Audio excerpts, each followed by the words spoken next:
Iran ने कहा Israel सबसे कट्टर दुश्मन। ईरान ने कहा अमेरिका उससे बड़ा दुश्मन।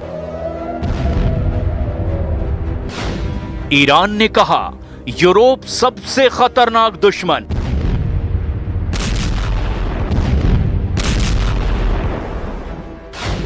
तीस देशों से अकेले लड़ेगा खामनेई का ईरान।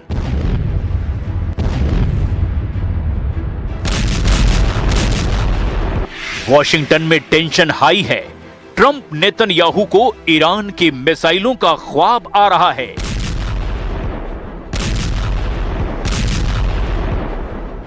ईरान के ऑपरेशन ट्रू प्रॉमिस का खतरा अब सिर्फ इजराइल पर नहीं, अमेरिका और यूरोप के देशों को भी ईरान ने दहलाने का ऐलान कर दिया है।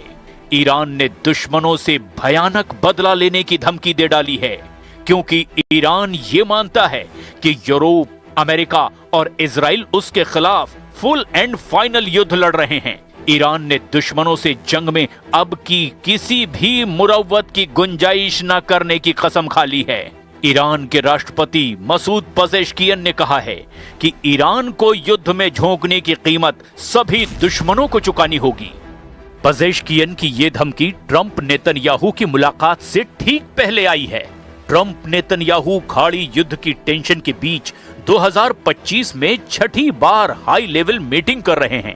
मीडिया रिपोर्ट्स के मुताबिक ट्रंप नेतन्याहू के बीच बैठक में सबसे बड़ा मुद्दा ईरान ही होगा, क्योंकि ईरान के राष्ट्रपति पजेश्कियन ने धमकी दी है कि ईरान फिलहाल सद्दाम हुसैन के साथ हुई जंग से ज्यादा खतरनाक युद्ध लड़ रहा है। पजेश्कियन ने ईरान के सुप्रीम लीडर की आधिकारिक वेबसाइट को दिए इंटरव्यू में कहा, पश्चिमी देश नहीं चाहते कि इस्लामिक रिपब्लिक ईरान अपने पैरों पर खड़ा हो।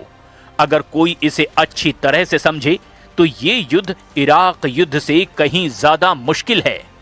इराक के साथ युद्ध में स्थिति साफ थी, उन्होंने मिसाइलें दागी और हमें पता चल गया कि कहां हमला करना है।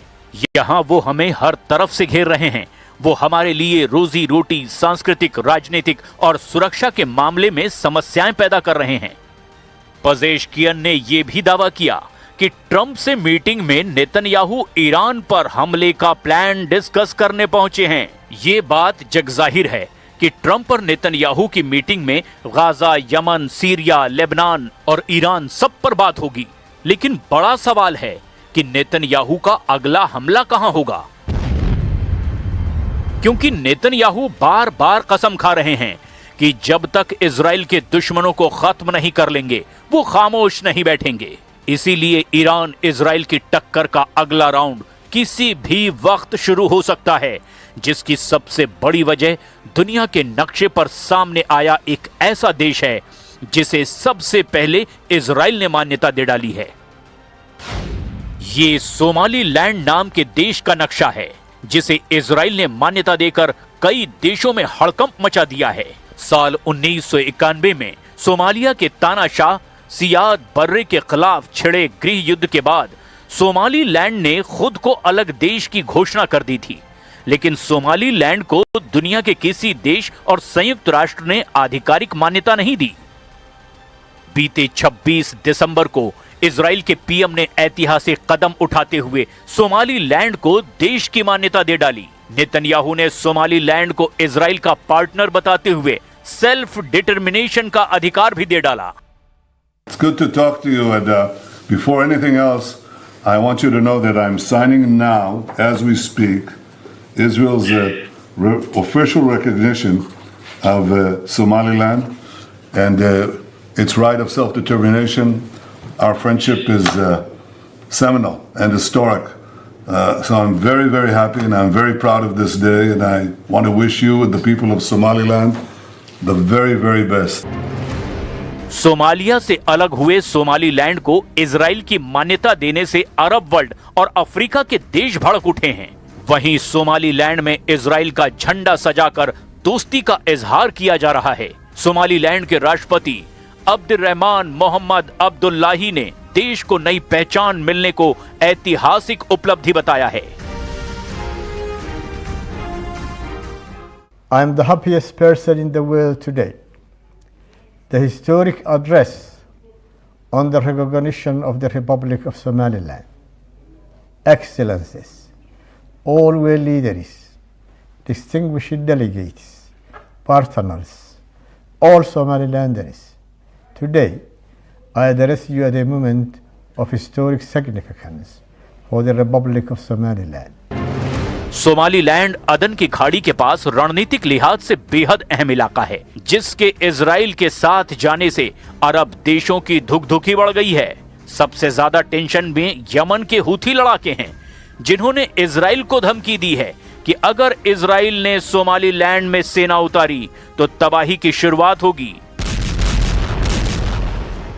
हूथी चीफ अब्दुल मलिक अल हूथी ने धमकी में कहा कि सोमालीलैंड में किसी भी इजरायली के कदम रखते ही उसे मार गिराया जाएगा। मतलब यह है कि युद्ध का नया अखाड़ा अब सोमालीलैंड बन चुका है, जहां इजराइल के सभी दुश्मन घेरने का प्लान बना रहे हैं। अब तक आधिकारिक तौर पर 21 देशों ने इजराइल के सोमालीलैंड को देश मानने के कदम का विरोध किया है।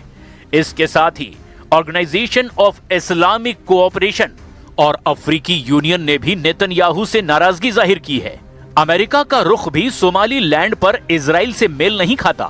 हालांकि ट्रंप से मीटिंग में नेतन्याहू, जिन्हें ट्रंप बीवी बुलाते हैं, वो खेल पलट सकते हैं। अगर सुपर पावर ने सोमालीलैंड पर इजराइल का साथ दिया तो युद्ध भड़कने से कोई नहीं रोक पाएगा, क्योंकि ईरान इसी इंतजार में है कि ट्रंप एक गलत कदम उठाएं जिससे उसे हमले का मौका मिल जाए।